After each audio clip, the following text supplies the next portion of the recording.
పిల్లవాడి భవిష్యత్తు రేపు అమెరికాకి వెళ్ళాలి అని అంటే దేర్ ఆర్ పాత్వేస్ అండి. ఆ పాత్వేస్కి ఎలిజిబిలిటీ ఉందా లేదా అనేది చూడాలి. చాలామందికి they doesn't know about this. They will be only talking about the NMC aspect ఒకటే మాట్లాడతారు. NMC use to have a list of the colleges. Not anymore. Not anymore. After 2021 FMGL, there is no list prescribed by NMC. అచ్చా, whoever from whichever country they have to come back and do that exam. వాళ్ళ condition ఒకటి ma'am.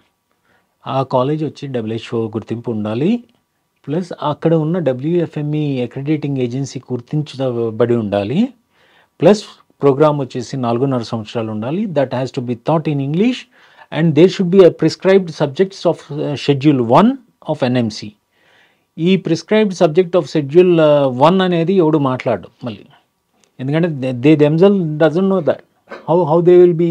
అవును sir, ఇప్పుడు మీరు చెప్పిన ఈ norms అన్ని Caribbean medical education fulfil చేస్తుందా? ఎగ్జాక్ట్లీ అండి, వండర్ఫుల్ సార్. ఎగ్జాక్ట్లీ.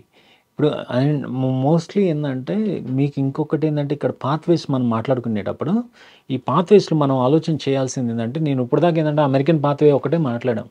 ఇందాక మీకు చెప్పాను USMLE స్టెప్ 1 స్టెప్ 2 పాస్ అయ్యి స్టూడెంట్ వచ్చి ECFNG సర్టిఫికేషన్ తీసుకున్న తర్వాత he get more advantages than other people.